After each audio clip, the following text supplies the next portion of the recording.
भगवद गीता का उपदेश एक ही वंश के दो परिवारों के चचेरे भाइयों कौरव और पांडवों के मध्य हुए महाभारत के युद्ध की रणभूमि पर दिया गया।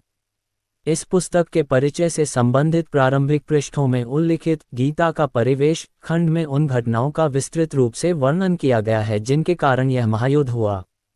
भगवद गीता का प्रकटीकरण राजा धृतराष्ट्र और उसके मंत्री संजय के बीच हुए वार्तालाप से आरंभ होता है। चूंकि धृतराष्ट्र नेत्रहीन था इसलिए वह व्यक्तिगत रूप से युद्ध में उपस्थित नहीं हो सका। अतः संजय उसे युद्धभूमि पर घट रही घटनाओं का पूर्ण सजीव विवरण सुना रहा था। संजय महाभारत के प्रख्यात रचयिता वेदव्यास का शिष्य था। ऋषि वेदव्यास ऐसी चमत्कारिक शक्ति से संपन्न थे जिससे वह दूर दूर तक घट रही घटनाओं को प्रत्यक्ष रूप से देखने में समर्थ थे।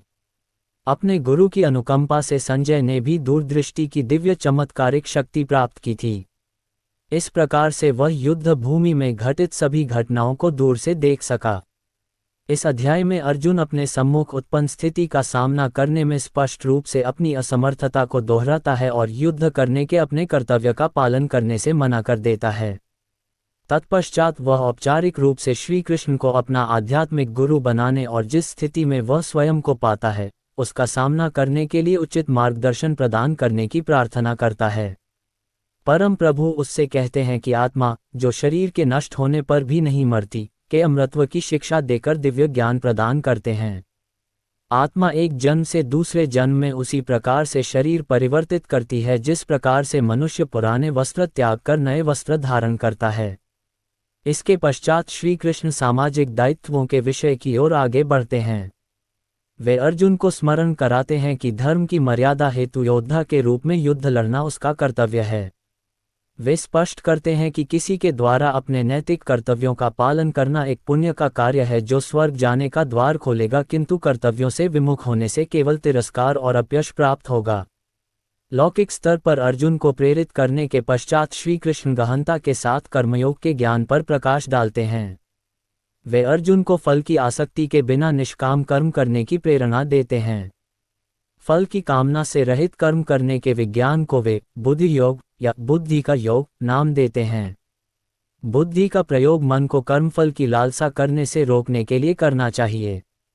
इस चेतना के साथ संपन्न किए गए कर्म बंधनयुक्त कर्मों से बंधन मुक्त कर्मों में परिवर्तित हो जाते हैं। अर्जुन दिव्य चेतना में स्थित मनुष्य के लक्षणों के संबंध में जानना चाहता है। श्री कृष्ण उसे बताते हैं कि किस प्रकार से दिव्य चेतना में स्थित होकर मनुष्य आसक्ति, भय और क्रोध से मुक्त हो जाता है और सभी परिस्थितियों में उसकी इंद्रियां उसके वश में हो जाती हैं और उसका मन सदा के लिए भगवान की भक्ति में तल्लीन हो जाता है। अब वे क्रमानुसार स्पष्ट करते हैं कि किस प्रकार से मानसिक संताप, काम वासना और लोभ विकसित होता है और किस प्रकार से इनका उन्मूलन किया जा सकता है।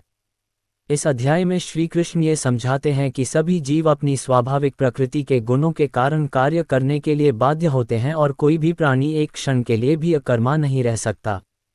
वे जो गेरुए वस्त्र धारण कर बाह्य रूप से वैराग्य प्रदर्शित करते हैं लेकिन आंतरिक रूप से इंद्रिय विषयों के भोगों के प्रति आसक्ति रखते हैं, वे ढोंगी हैं। जो कर्मयोग का अनुपालन करते हुए बाह्य रूप से निरंतर कर्म करते रहते हैं लेकिन उनमें आसक्त नहीं होते, वे उनसे श्रेष्ठ हैं। इसके बाद श्री कृष्ण इस पर बल देते हैं कि सभी जीवित प्राणियों को भगवान की सृष्टि की व्यवस्था के अभिन्न अंग के रूप में अपने दायित्वों का निर्वहन करना पड़ता है। जब हम भगवान के प्रति आभार व्यक्त करते हुए अपने कर्तव्यों का पालन करते हैं तब ऐसे कर्मयज्ञ बन जाते हैं।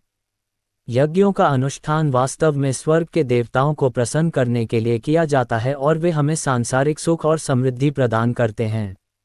ऐसे यज्ञों के कारण वर्षा होती है और वर्षा से अन्न उत्पन्न होता है जो जीवन निर्वाह के लिए आवश्यक है।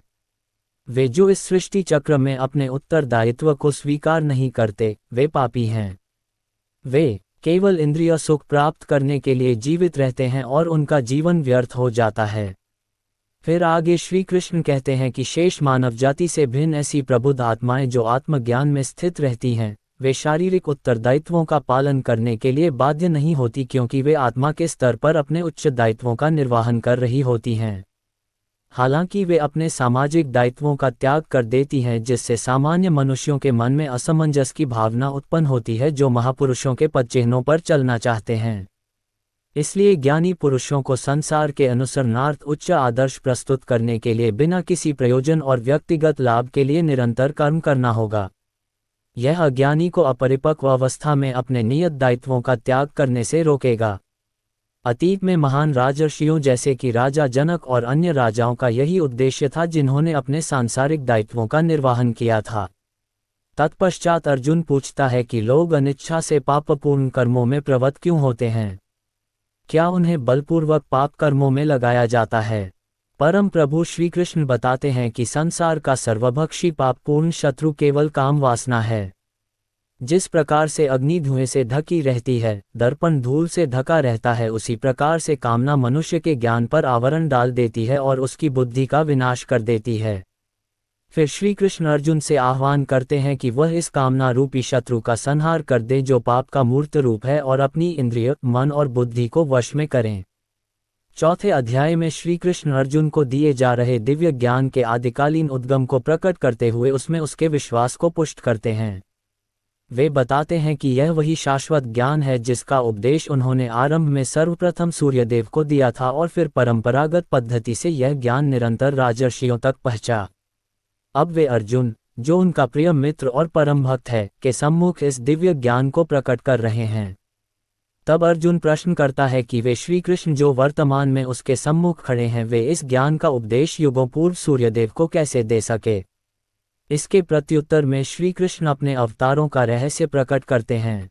वे बताते हैं कि भगवान अजन्मा और सनातन है, फिर भी वे अपनी योगमाया शक्ति द्वारा धर्म की स्थापना के लिए पृथ्वी पर प्रकट होते हैं, लेकिन उनके जन्म और कर्म दिव्य होते हैं और वे भौतिक विकारों से दूषित नहीं हो सकते। जो इस रहस्य को जानते हैं वे अगाध श्रद्धा के साथ उनकी भक्ति में तल्लीन रहते हैं और उन्हें प्राप्त कर फिर इस संसार में पुनः जन्म नहीं लेते। इसके पश्चात इस अध्याय में कर्म की प्रकृति का व्याख्यान किया गया है और कर्म, अकर्मण्यता तथा वर्जित कर्म से संबंधित 3 सिद्धांतों पर चर्चा की गई है। इनसे विदित होता है कि कर्मयोगी अनेक प्रकार के सांसारिक दायित्वों का निर्वहन करते हुए अकर्मा की अवस्था प्राप्त कर लेते हैं और इसलिए वे कार्मिक प्रतिक्रियाओं में नहीं फंसते। इसी ज्ञान के साथ प्राचीन काल में ऋषि मुनि सफलता और असफलता, सुख दुख से प्रभावित हुए बिना केवल भगवान के सुख के लिए यज्ञ के रूप में कर्म करते थे। यज्ञ कई प्रकार के होते हैं और इनमें से कई यज्ञों का उल्लेख यहाँ किया गया है। जब यज्ञ पूर्ण समर्पण की भावना से संपन्न किए जाते हैं तब इनके अवशेष अमृत के समान बन जाते हैं। ऐसे अमृत का पान करने से साधक के भीतर की अशुद्धता समाप्त हो जाती है। इसलिए यज्ञों का अनुष्ठान पूर्ण निष्ठा और ज्ञान के साथ करना चाहिए। ज्ञान रूपी नौक की सहायता से महापापी भी संसार रूपी कष्टों के सागर को सरलता से पार कर लेता है। ऐसा दिव्य ज्ञान वास्तविक आध्यात्मिक गुरु से प्राप्त करना चाहिए जो परम सत्य को जान चुका हो। श्री कृष्ण गुरु के रूप में अर्जुन से कहते हैं कि ज्ञान की खड्ग से अपने हृदय में उत्पन्न हुए संदेहों को काट दो, उठो और युद्ध लड़ने के अपने कर्तव्य का पालन करो। इस अध्याय में कर्म संन्यास के मार्ग की तुलना कर्मयोग के मार्ग के साथ की गई है। श्री कृष्ण बताते हैं कि दोनों मार्ग एक ही लक्ष्य की ओर ले जाते हैं और हम इनमें से किसी एक का चयन कर सकते हैं, लेकिन कर्म का त्याग तब तक पूर्ण रूप से नहीं किया जा सकता जब तक मन पुनर्तः शुद्ध न हो जाए, और मन की शुद्धि भक्ति के साथ कर्म करने से प्राप्त होती है। इसलिए कर्मयोग बहुसंख्यक लोगों के लिए उपयुक्त विकल्प है। कर्मयोगी अपने सांसारिक दायित्वों का निर्वहन शुद्ध बुद्धि के साथ करते हुए अपने कर्म फलों की आसक्ति का त्याग कर उन्हें भगवान को अर्पित करते हैं। इस प्रकार से वे पाप से उसी प्रकार से अप्रभावित रहते हैं जिस प्रकार से कमल के पुष्प का पत्ता जल में तैरता है किंतु जल उसे स्पर्श नहीं कर पाता। ज्ञान के आलोक में वे शरीर को नवद्वारों के एक नगर के रूप में देखते हैं जिसमें आत्मा निवास करती है। इसलिए वे न तो स्वयं को कर्म का कर्ता और न ही कर्म का भोक्ता मानते हैं। वे ब्राह्मण, गाय, हाथी और कुत्ते का मांस भक्षण करने वाले चांडाल को एक समान दृष्टि से देखते हैं। ऐसे सच्चे संत भगवान के दोषरहित गुणों को अपने भीतर विकसित करते हैं और परम सत्य में स्थित हो जाते हैं, किंतु सांसारिक लोग ये जाने बिना कि इंद्रिय विषयों के संपर्क से मिलने वाले सुख वास्तव में कष्टों के कारण हैं। अतः वे अज्ञानता के कारण इंद्रिय विषयों से मिलने वाले सुखों को प्राप्त करने का प्रयास करते हैं, लेकिन कर्मयोगी इनसे प्रसन्न नहीं होते, बल्कि इसकी अपेक्षा वे अपने भीतर भगवान के आनंद की अनुभूति करना पसंद करते हैं। आगे यह अध्याय संन्यास के मार्ग का वर्णन करता है। कर्म सन्यासी अपने मन, इंद्रियों और बुद्धि को नियंत्रित करने के लिए तपस्या करते हैं। इस प्रकार से वे बाह्य सुख के विचारों को बहिष्कृत कर इच्छा, भय और क्रोध से मुक्त हो जाते हैं। तब फिर वे भगवान की भक्ति के साथ अपनी तपस्या को संपूर्ण करते हैं और चिरस्थायी शांति प्राप्त करते हैं। श्री कृष्ण कर्मयोग और कर्म संन्यास के तुलनात्मक मूल्यांकन के अनुक्रम को 5वें अध्याय से इस 6ठे अध्याय में भी जारी रखते हैं और पहले वाले मार्ग के अनुसरण की संस्तुति करते हैं।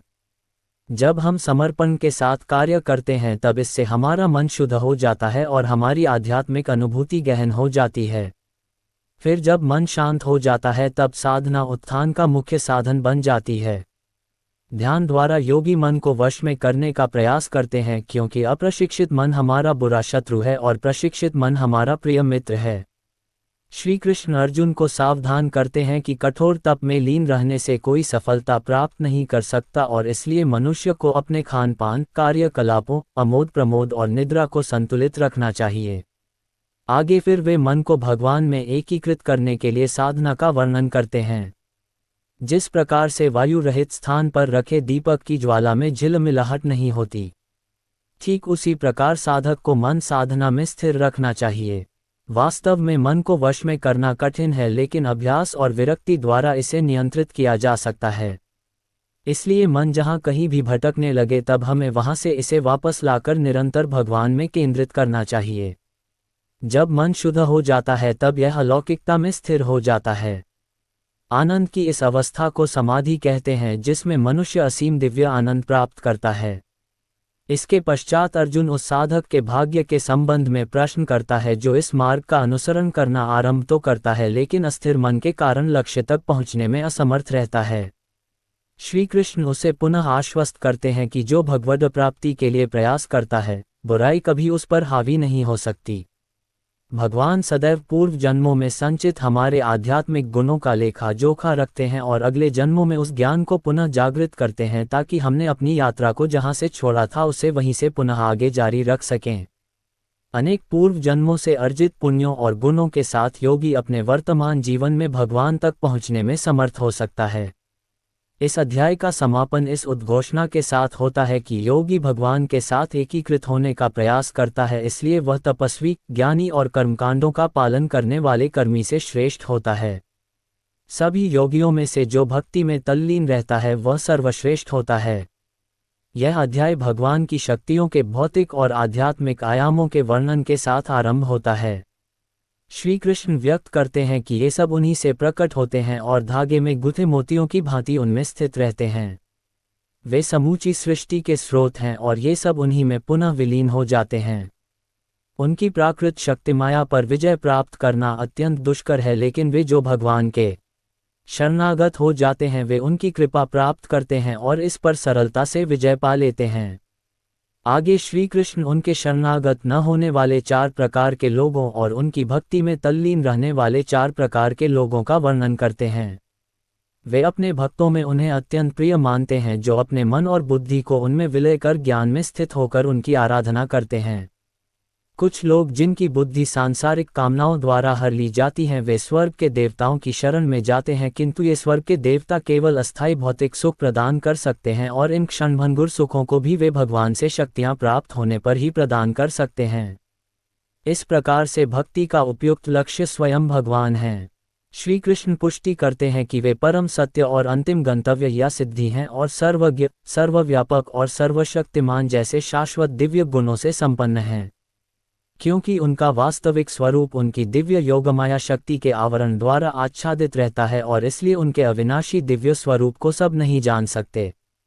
यदि हम उनकी शरण ग्रहण करते हैं तब वे हमें उन्हें जानने का अपना दिव्य ज्ञान प्रदान करते हैं और उनको जानकर हम भी आत्मज्ञान और कार्मिक गतिविधियों के क्षेत्र का ज्ञान प्राप्त कर लेते हैं। यह अध्याय संक्षेप में कुछ महत्वपूर्ण शब्दों और अवधारणाओं का वर्णन करता है जिनका उपनिषदों में विस्तार से उल्लेख किया गया है। इसमें यह वर्णन भी किया गया है कि मृत्यु के पश्चात आत्मा के गंतव्य का निर्धारण किस प्रकार से होता है। देह का त्याग करते समय यदि हम भगवान का स्मरण करते हैं तब हम निश्चित रूप से उसे पालेंगे। इसलिए अपने दैनिक कार्यों को संपन्न करने के साथ साथ हमें सदैव उसकी विशेषताओं, गुणों और दिव्य लीलाओं का चिंतन करना चाहिए। जब हम अनन्य भक्ति से अपने मन को भगवान में पूर्णतया तल्लीन कर लेते हैं तब हम भौतिक आयामों से परे आध्यात्मिक क्षेत्र में प्रवेश करते हैं। तत्पश्चात इस अध्याय में भौतिक क्षेत्र में स्थित कुछ लोगों की चर्चा की गई है। इसमें बताया गया है कि सृष्टि के चक्र में ये लोक और इन पर निवास करने वाले असंख्य प्राणी कैसे इनमें प्रकट होते हैं और प्रलय के समय पुनः व्यक्त हो जाते हैं। किंतु इस व्यक्त और अव्यक्त सृष्टि से परे भगवान का दिव्य लोक है। वे जो प्रकाश के मार्ग का अनुसरण करते हैं वे अंततः दिव्य लोक में पहुंचते हैं और फिर कभी नश्वर संसार में लौट कर नहीं आते, जबकि अंधकार के मार्ग का अनुसरण करने वाले लोग जन्म, रोग, बुढ़ापे और मृत्यु के अनंत चक्रों में देहांतरण करते रहते हैं। 7वें और 8वें अध्याय में श्री कृष्ण ने भक्ति को योग प्राप्त करने का सरल साधन और योग की उत्तम पद्धति बताया था। 9वें अध्याय में उन्होंने अपनी परम महिमा का व्याख्यान किया है जिससे विस्मय, श्रद्धा और भक्ति उत्पन्न होती है। वे ये बोध कराते हैं कि यद्यपि वे अर्जुन के सम्मुख साकार रूप में खड़े हैं किंतु उन्हें मनुष्य के रूप में मानने की दुर्भावना धारण नहीं करनी चाहिए।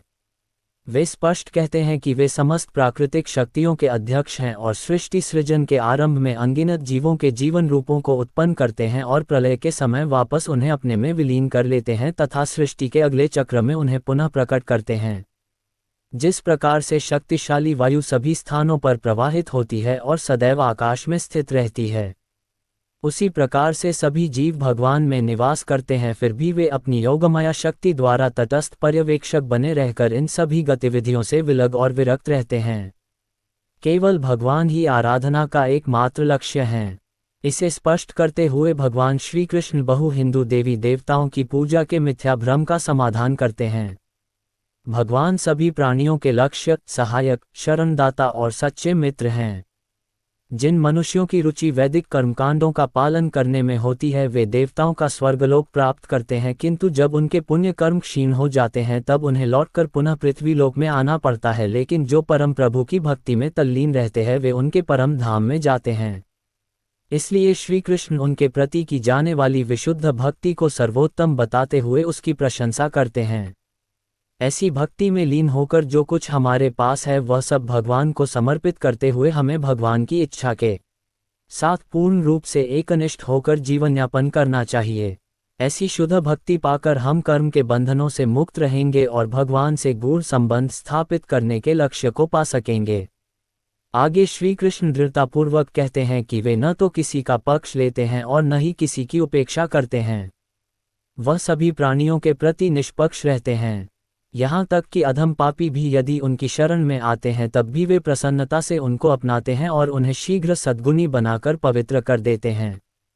वे वचन देते हैं कि उनके भक्त का कभी पतन नहीं हो सकता। अपने भक्तों के हृदय में आसीन होकर वे उनके अभावों की पूर्ति करते हैं और जो पहले से उनके स्वामित्व में होता है उसकी रक्षा करते हैं। इसलिए हमें सदैव उनका ही चिंतन और आराधना करनी चाहिए तथा मन और शरीर को पूर्णतया उनके प्रति समर्पित कर उन्हें अपना परम लक्ष्य बनाना चाहिए। इस अध्याय में श्री कृष्ण ने अपनी भव्य और दीप्तिमान महिमा का वर्णन किया है जिससे अर्जुन को भगवान में अपना ध्यान केंद्रित करने में सहायता मिल सके। 9वें अध्याय में श्री कृष्ण ने भक्ति योग या प्रेममयी भक्ति की व्याख्या करते हुए अपने कुछ वैभवों का वर्णन किया था। यहाँ इस अध्याय में वे आगे अर्जुन के भीतर श्रद्धा भक्ति को बढ़ाने के प्रयोजनार्थ अपनी अनंत महिमा का पुनः वर्णन करते हैं। इन श्लोकों को पढ़ने से आनंद की अनुभूति होती है और इनका श्रवण करने से मन प्रफुल्लित हो जाता है। श्री कृष्ण बताते हैं कि वे सृष्टि में प्रकट प्रत्येक अस्तित्व का स्रोत हैं। मनुष्यों में विविध प्रकार के गुण उन्हीं से उत्पन्न होते हैं। 7 महर्षि, 4 महान ऋषि और 14 मनुओं का जन्म उनके मन से हुआ और बाद में संसार के सभी मनुष्य इनसे प्रकट हुए।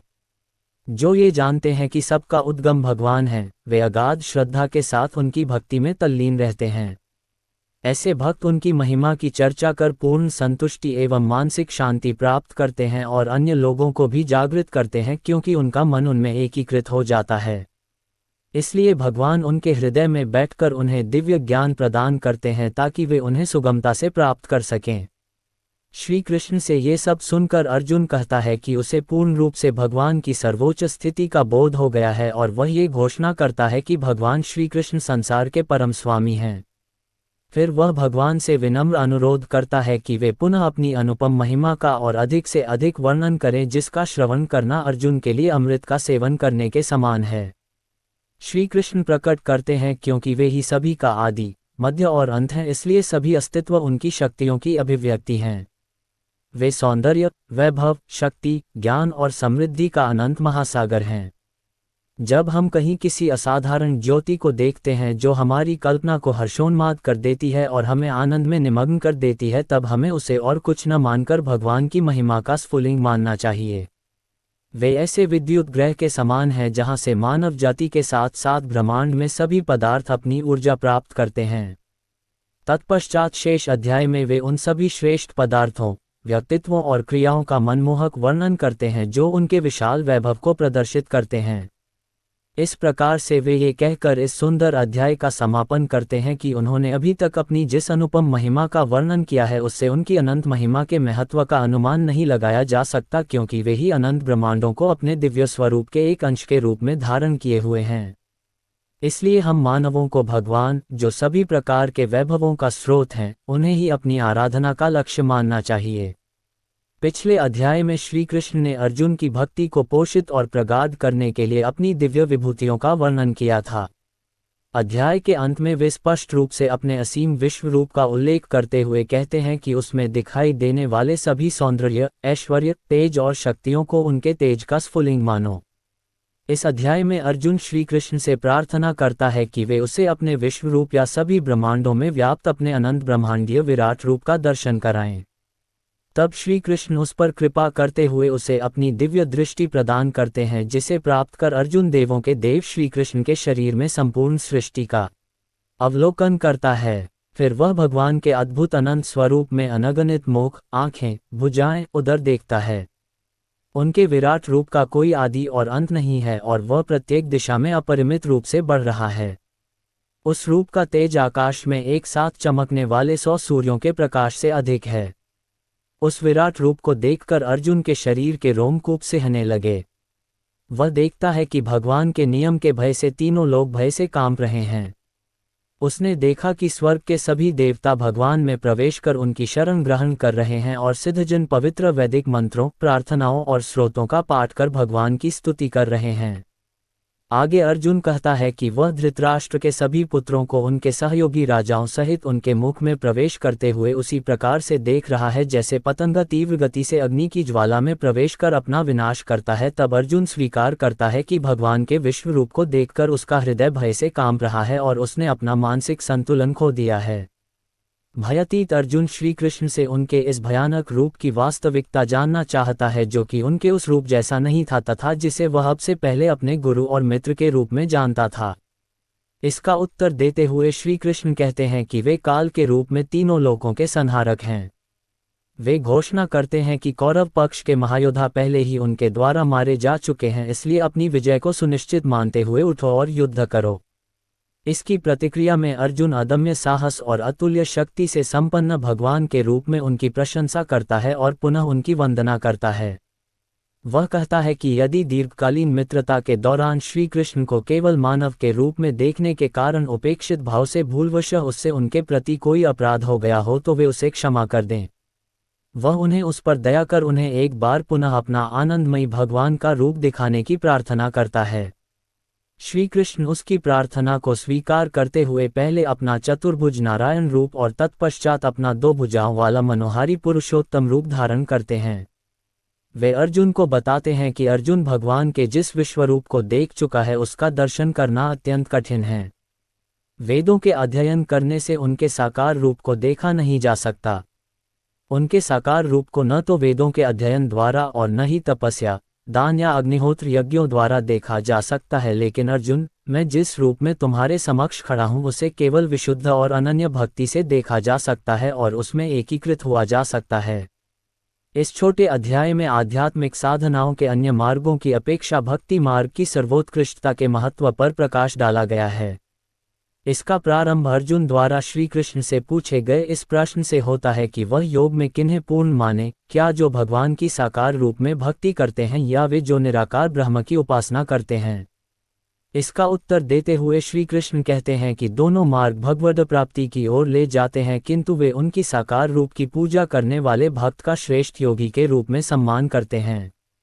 वे स्पष्ट करते हुए कहते हैं कि मायाबद्ध देहधारियों के लिए उनके निराकार अव्यक्त रूप की आराधना करना कष्टदायक और अत्यंत कठिन है, जबकि साकार रूप की आराधना करने वाले भक्त अपनी चेतना के साथ भगवान में विलीन हो जाते हैं और उनके प्रत्येक कर्म भगवान को समर्पित होते हैं तथा वे शीघ्रता से जीवन मरण के बंधनों से मुक्त हो जाते हैं।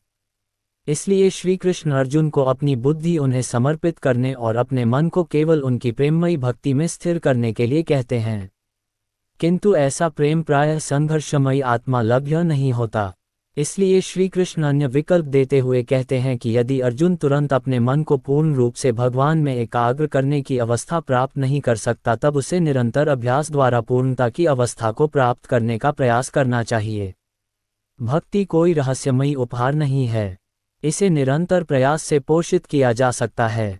यदि अर्जुन इतना भी नहीं कर सकता तब भी उसे पराजय स्वीकार नहीं करनी चाहिए, अपितु इसके विपरीत उसे केवल श्री कृष्ण के सुख के लिए अपने कर्तव्यों का पालन करना चाहिए। यदि उसके लिए ऐसा करना भी संभव नहीं है तब उसे अपने कर्मफलों का त्याग कर देना चाहिए और अपनी आत्मा में स्थित हो जाना चाहिए। अब श्री कृष्ण बताते हैं कि लौकिक कर्मों से श्रेष्ठ ज्ञान अर्जन करना है और ज्ञान अर्जन से श्रेष्ठ ध्यान है और ध्यान से श्रेष्ठ कर्म फलों का त्याग करना है, जो तुरंत परम शांति प्राप्त करने के मार्ग की ओर ले जाता है। इस अध्याय के शेष श्लोकों में उनके प्रिय भक्तों के अद्भुत गुणों का वर्णन किया गया है जो भगवान को अत्यंत प्रिय हैं। भगवद गीता में कुल 18 अध्याय हैं। इनका 3 खंडों में संपादन किया गया है। प्रथम खंड के 6 अध्यायों में कर्मयोग का वर्णन किया गया है। दूसरे खंड में भक्ति की महिमा और भक्ति को पोषित करने का वर्णन हुआ है। ये भगवान के ऐश्वर्यों की ओर भी ध्यान आकर्षित करता है। तीसरे खंड के 6 अध्यायों में तत्व ज्ञान पर व्याख्या की गई है। ये तीसरे खंड के अध्यायों का प्रथम अध्याय है। ये 2 शब्दों क्षेत्र शरीर और क्षेत्रज्ञ शरीर का ज्ञाता से परिचित कराता है। हम शरीर को क्षेत्र के रूप में और शरीर में निवास करने वाली आत्मा को शरीर के ज्ञाता के रूप में स्वीकार कर सकते हैं, लेकिन यह एक सरलीकरण है क्योंकि क्षेत्र का अर्थ वास्तव में अधिक व्यापक है। इसमें मन, बुद्धि, अहंकार और माया प्राकृत शक्ति के अन्य सभी घटक भी सम्मिलित हैं जिनसे हमारा व्यक्तित्व निर्मित होता है। व्यापक ज्ञान के आधार पर देह के क्षेत्र में आत्मा को छोड़कर, जो कि शरीर की ज्ञाता है, हमारे व्यक्तित्व के सभी पहलू सम्मिलित हैं। जिस प्रकार किसान खेत में बीज बोकर खेती करता है, इसी प्रकार से हम अपने शरीर को शुभ अशुभ विचारों और कर्मों से पोषित करते हैं और परिणाम स्वरूप अपना भाग्य बनाते हैं। महात्मा बुद्ध ने यह व्याख्या की है, हम जो सोचते हैं वही हमारे सामने परिणाम के रूप में आता है, इसलिए हम जैसे सोचते हैं वैसे बन जाते हैं। महान अमेरिकी विचारक राल्फ वाल्डो हमरसन ने कहा है, विचार ही सभी कर्मों का जनक है। इसलिए हमें शुभ एवं उचित विचारों और कर्मों से अपने शरीर को पोषित करने की विधि सीखनी चाहिए। इसके लिए शरीर और शरीर के ज्ञाता के बीच के भेद को जानना आवश्यक है। इस अध्याय में श्री कृष्ण इस अंतर के विस्तृत विश्लेषण की ओर ले जाते हैं। वे प्राकृत शक्ति के उन तत्वों की गणना करते हैं जिनसे शरीर के क्षेत्र की रचना होती है। वे शरीर में होने वाले उन परिवर्तनों जो भावनाओं, मत, दृष्टिकोण के रूप में उदय होते हैं का वर्णन करते हैं। वे उन गुणों और विशेषताओं का भी उल्लेख करते हैं जो मन को शुद्ध और उसे ज्ञान के प्रकाश से आलोकित करते हैं। ऐसे ज्ञान से आत्मा के ज्ञान की अनुभूति करने में सहायता मिलती है जो शरीर की ज्ञाता है। तत्पश्चात इस अध्याय में भगवान जो सभी प्राणियों के शरीर का ज्ञाता है का अद्भुत वर्णन किया गया है। भगवान विरोधी गुणों के अधिष्ठाता हैं, अर्थात वे एक ही समय में विरोधाभासी गुणों को प्रकट करते हैं। इस प्रकार से वे सृष्टि में सर्वत्र व्यापक हैं और सभी के हृदयों में निवास करते हैं। इसलिए वे सभी जीवों की परम आत्मा हैं। आत्मा, परमात्मा और भौतिक शक्ति का वर्णन करने के पश्चात श्री कृष्ण आगे यह व्याख्या करते हैं कि जीवों द्वारा किए जाने वाले कर्मों के लिए इनमें से कौन उत्तरदायी है और पूरे संसार में इनके कारण और परिणाम के लिए कौन अत्यधिक उत्तरदायी है। वे जिन्हें इनके भेद का बोध हो जाता है और जो भली भांति कर्म के कारण को जान लेते हैं वही वास्तव में देखते हैं और केवल वही दिव्य ज्ञान में स्थित हो जाते हैं। वे सभी जीवों में परमात्मा को देखते हैं और इसलिए वे मानसिक रूप से किसी को अपने से नीचा नहीं समझते। वे एक ही प्राकृतिक शक्ति में स्थित विविध प्रकार के जीवन रूपों को देख सकते हैं और जब वे सभी अस्तित्वों में सामान्य आध्यात्मिक आधार को देखते हैं तब उन्हें ब्रह्म की अनुभूति होती है। पिछले अध्याय में आत्मा और भौतिक शरीर के बीच के अंतर को विस्तार से समझाया गया था। इस अध्याय में भौतिक शक्ति की प्रकृति का वर्णन किया गया है जो शरीर और उसके तत्वों का स्रोत है और इस प्रकार से यह मन और पदार्थ दोनों की उत्पत्ति है। श्री कृष्ण बताते हैं कि प्राकृतिक शक्ति सत्व, रजस और तमस 3 गुणों से निर्मित है। शरीर, मन और बुद्धि जो प्राकृत शक्ति से बने हैं उनमें भी तीनों गुण विद्यमान होते हैं और हम जीवों में गुणों का मिश्रण हमारे व्यक्तित्व के स्वरूप का निर्धारण करता है।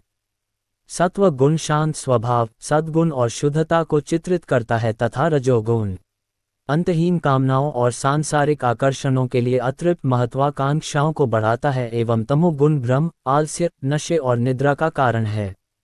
जब तक आत्मा जागृत नहीं होती तब तक उसे प्राकृतिक शक्ति की प्रबल शक्तियों से निपटना सीखना चाहिए। मुक्ति इन 3 गुणों से परे है। आगे श्री कृष्ण इन गुणों के बंधनों को काटने का एक सरल उपाय बताते हैं। परम शक्तिशाली भगवान इन तीनों गुणों से परे अर्थात गुणातीत हैं। यदि हम मन को उनमें अनुरक्त करते हैं तब हमारा मन भी दिव्यता की अवस्था की ओर बढ़ता है। इस बिंदु पर अर्जुन 3 गुणों से परे होने की अवस्था प्राप्त व्यक्तियों के गुण विशेषताओं के संबंध में पूछता है। तब श्री कृष्ण सहानुभूतिपूर्वक ऐसी प्रबुद्ध आत्माओं के लक्षणों का निरूपण करते हैं। वे बताते हैं कि प्रबुद्ध मनुष्य सदैव संतुलित रहते हैं और वे संसार में 3 गुणों के कार्यान्वयन को देखकर व्यक्तियों, पदार्थों तथा परिस्थितियों में प्रकट होने वाले उनके प्रभाव से विचलित नहीं होते। वे सभी पदार्थों को भगवान की शक्ति की अभिव्यक्ति के रूप में देखते हैं जो अंततः उनके नियंत्रण में होती है। इसलिए सांसारिक परिस्थितियां न तो उन्हें हर्षित और न ही उन्हें दुखी कर सकती हैं। इस प्रकार बिना विचलित हुए वे अपनी आत्मा में स्थित रहते हैं। श्री कृष्ण हमें पुनः भक्ति की महिमा और हमें 3 गुणों से परे ले जाने की इसकी क्षमता का स्मरण कराते हुए इस अध्याय का समापन करते हैं। पिछले अध्याय में श्री कृष्ण ने स्पष्ट किया था कि प्राकृत शक्ति के 3 गुणों से गुणातीत होकर ही कोई अपने दिव्य लक्ष्य को प्राप्त कर सकता है। उन्होंने ये भी प्रकट किया था कि इन गुणों से परे जाने का सबसे उत्तम उपाय भगवान की अनन्य भक्ति में तल्लीन होना है। ऐसी भक्ति में तल्लीन होने के लिए हमें मन को संसार से विरक्त कर उसे केवल भगवान में अनुरक्त करना होगा। इसलिए संसार की प्रकृति को समझना अति आवश्यक है। इस अध्याय में श्री कृष्ण अर्जुन की संसार के प्रति विरक्ति विकसित करने में उसकी सहायतार्थ उसे भौतिक संसार की प्रकृति को प्रतीकात्मक शैली में समझाते हैं। वे भौतिक संसार की तुलना ऊपर से नीचे अश्वत्थ, बरगद के वृक्ष से करते हैं। देहधारी आत्मा इस वृक्ष की उत्पत्ति के स्रोत और यह कब से अस्तित्व में है और कैसे बढ़ रहा है को समझे बिना एक जन्म से दूसरे जन्म में इस वृक्ष की शाखाओं के ऊपर नीचे घूमती रहती है। इस वृक्ष की जड़ें ऊपर की ओर होती हैं क्योंकि इसका स्रोत भगवान में है। वेदों में वर्णित सकौम कर्मफल इसके पत्तों के समान हैं। इस वृक्ष को प्राकृत शक्ति के 3 गुणों से सींचा जाता है। ये गुण इंद्रिय विषयों को जन्म देते हैं जो कि वृक्ष की ऊपर लगी कोम्पलों के समान हैं। कोम्पलों से वायवीय जड़ें फूटकर प्रसारित होती हैं जिससे वृक्ष और अधिक विकसित होता है। इस अध्याय में इस प्रतीकात्मकता को विस्तृत रूप से वर्णित किया गया है जिससे कि यह ज्ञात हो सके कि कैसे देहधारी आत्मा इस वृक्ष के भौतिक अस्तित्व की प्रकृति की अज्ञानता के कारण निरंतर संसार के बंधनों में फंसी रहकर भौतिक जगत के कष्ट सहन कर रही है। इसलिए श्री कृष्ण समझाते हैं कि विरक्ति की कुल्हाड़ी से इस वृक्ष को काट डालना चाहिए। तब फिर हमें वृक्ष के आधार की खोज करनी चाहिए जो कि स्वयं परमेश्वर हैं। परम स्रोत भगवान को खोजकर हमें इस अध्याय में वर्णित पद्धति के अनुसार उनकी शरणागति ग्रहण करनी होगी और तभी हम भगवान के दिव्य लोक को पा सकेंगे जहां से हम पुनः इस लौकिक संसार में नहीं लौटेंगे। श्री कृष्ण आगे वर्णन करते हैं कि उनका अभिन्न अंश होने के कारण इस संसार में जीवात्माएं किस प्रकार से दिव्य हैं, किंतु माया शक्ति के बंधन के कारण वे मन सहित 6 इंद्रियों के साथ संघर्ष करती रहती हैं। वे स्पष्ट करते हैं कि यद्यपि आत्मा दिव्य है किंतु फिर भी वह किस प्रकार से इंद्रिय विषयों के भोग का आनंद लेती है। श्री कृष्ण ये भी बताते हैं कि मृत्यु होने पर आत्मा अपने वर्तमान जीवन के मन और सूक्ष्म इंद्रियों सहित किस प्रकार से नए शरीर में देहांतरण करती है। अज्ञानी न तो शरीर में आत्मा की उपस्थिति को अनुभव करते हैं और न ही मृत्यु होने पर उन्हें आत्मा के देह को त्यागने का आभास होता है, किंतु योगी ज्ञान चक्षुओं और मन की शुद्धता के साथ इसका अनुभव करते हैं। इसी प्रकार से भगवान भी अपनी सृष्टि में व्याप्त हैं, लेकिन ज्ञान चक्षुओं से ही उनकी उपस्थिति को अनुभव किया जा सकता है। यहाँ श्री कृष्ण प्रकट करते हैं कि संसार में भगवान के अस्तित्व को और उनकी अनंत महिमा को, जो सर्वत्र प्रकाशित है, कैसे जान सकते हैं। इस अध्याय का समापन क्षर, अक्षर, पुरुषोत्तम शब्दों की व्याख्या के साथ होता है। क्षर भौतिक जगत की नश्वर वस्तुएं हैं। अक्षर भगवान के लोक में निवास करने वाली मुक्त आत्माएं हैं। पुरुषोत्तम का अर्थ दिव्य सर्वोच्च व्यक्तित्व है, जो संसार का नियामक और निर्वाहक है। वह विनाशकारी और अविनाशी पदार्थों से परे है। हमें अपना सर्वस्व उस पर न्योछावर करते हुए उसकी आराधना करनी चाहिए। इस अध्याय में श्री कृष्ण मनुष्यों में दैवीय और आसुरी दो प्रकार की प्रकृति का वर्णन करते हैं। दैवीय गुण धार्मिक ग्रंथों के उपदेशों के अनुसरण, सत्वगुण को पोषित करने और आध्यात्मिक अभ्यास द्वारा मन को शुद्ध करने से विकसित होते हैं। ये दैवीय संपत्ति में वृद्धि की ओर अग्रसर करते हैं और अंततः भगवद प्राप्ति के लक्ष्य तक पहुंचाते हैं। इसके विपरीत संसार में आसुरी प्रवृत्ति भी पाई जाती है, जो मोह अर्थात आसक्ति और अज्ञानता के गुणों की संगति से तथा भौतिक विचारों को अंगीकार करने से विकसित होती है। ये किसी के व्यक्तित्व में प्रतिकूल लक्षणों का पोषण करती है और अंततः आत्मा को नारकीय अस्तित्व में धकेलती है। यह अध्याय दिव्य प्रकृति के दैवीय गुणों से संपन्न पुण्यात्माओं के निरूपण से प्रारंभ होता है। आगे इसमें आसुरी गुणों का वर्णन किया गया है, जिनका अति सतर्कता के साथ त्याग करना चाहिए, क्योंकि ये आगे आत्मा को पुनः अज्ञानता और संसार अर्थात जीवन और मृत्यु के चक्र की ओर खींचते हैं। श्री कृष्ण इस अध्याय का समापन करते हुए कहते हैं कि क्या किया जाना चाहिए और क्या नहीं किया जाना चाहिए, इसका निर्णय करने का अधिकार केवल वेद शास्त्रों का ही माना जाता है, अतः हमें भी वेदों के वाक्यों को स्वीकार करना चाहिए। हमें इन वैदिक शास्त्रों के विधि निषेधों को समझना चाहिए और तदनुसार इस संसार में अपने कार्यों का निष्पादन और दायित्वों का निर्वहन करना चाहिए। 14वें अध्याय में श्री कृष्ण ने प्राकृतिक शक्ति के 3 गुणों की व्याख्या की थी और यह भी समझाया था कि किस प्रकार से ये मनुष्यों पर प्रभाव डालते हैं। इस 17वें अध्याय में श्री कृष्ण विस्तार पूर्वक गुणों के प्रभाव के संबंध में बताते हैं।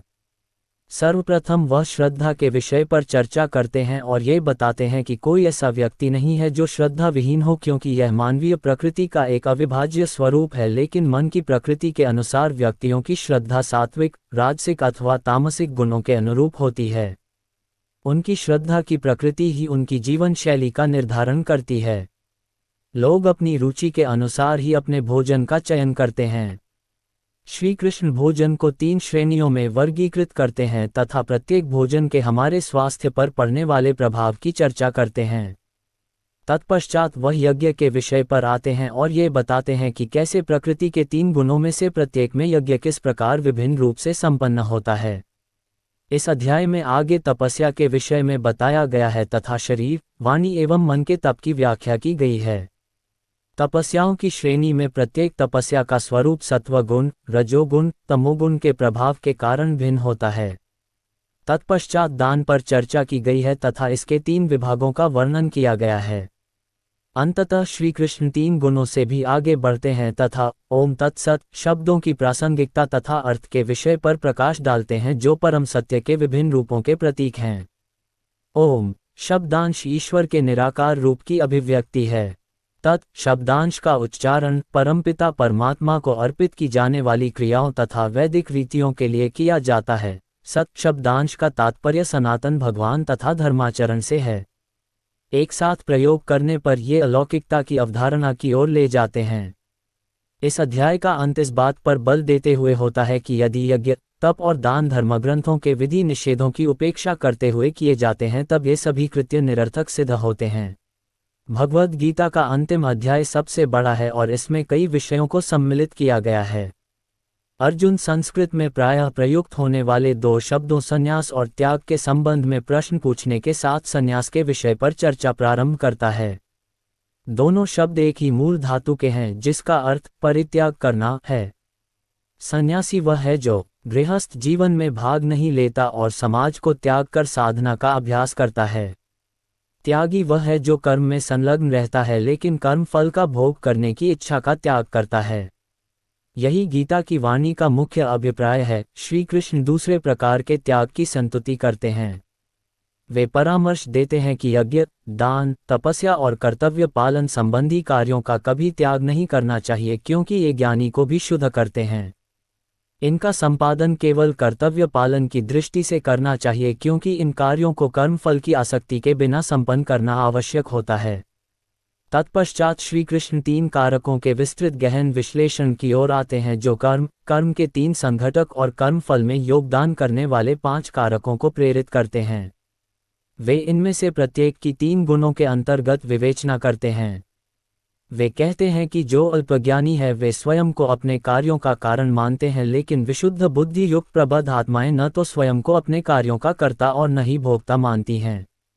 अपने कर्मों के फलों से सदैव विरक्त रहने के कारण वे कार्मिक प्रतिक्रियाओं के बंधन में नहीं पड़ते।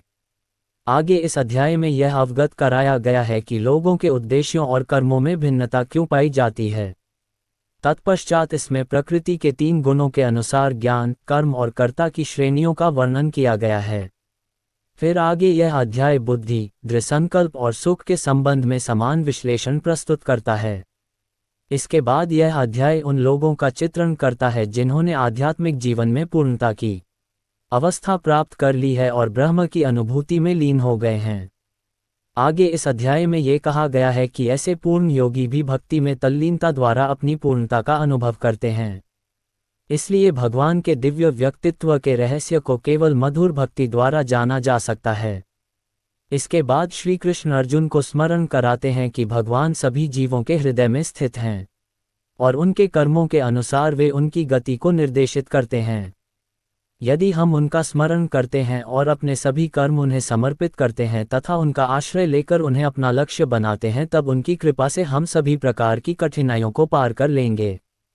लेकिन यदि हम अपने अभिमान से प्रेरित होकर अपनी इच्छानुसार कर्म करते हैं तब हम सफलता प्राप्त नहीं कर पाएंगे।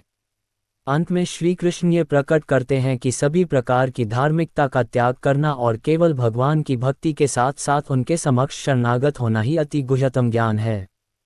तथापि यह ज्ञान उन्हें नहीं प्रदान करना चाहिए जो आडंबरहीन और भक्त नहीं हैं, क्योंकि वे इसकी अनुचित व्याख्या करेंगे और इसका दुरुपयोग कर अनुत्तरदायिता से कर्मों का त्याग करेंगे। यदि हम ये गुह्य ज्ञान पात्र जीवात्मा को प्रदान करते हैं तब यह अति प्रेमयुक्त बन जाता है और भगवान को अति प्रसन्न करता है। इसके बाद अर्जुन भगवान को सूचित करता है कि उसका मोह नष्ट हो गया है और वह उनकी आज्ञाओं का पालन करने के लिए तत्पर है। अंत में संजय जो नेत्रहीन राजा धृतराष्ट्र को युद्ध भूमि पर भगवान श्री कृष्ण और अर्जुन के बीच हो रहे संवादों को सुना रहा था, व्यक्त करता है कि वह इन संवादों को सुनकर इतना स्तंभित और आश्चर्यचकित है कि जैसे ही वह भगवान के पवित्र संवादों और भगवान के अति विशाल विश्व रूप का स्मरण करता है तब उसके शरीर के रोंगटे खड़े हो जाते हैं। गहन कथन के साथ भगवद गीता का समापन करते हुए वह कहता है कि विजय सदैव वहीं होती है जहां भगवान और उसके भक्त होते हैं और इस प्रकार से अच्छाई, प्रभुता और समृद्धि भी वहीं होगी क्योंकि परम सत्य का प्रकाश सदैव असत्य के अंधकार को परास्त कर देता है।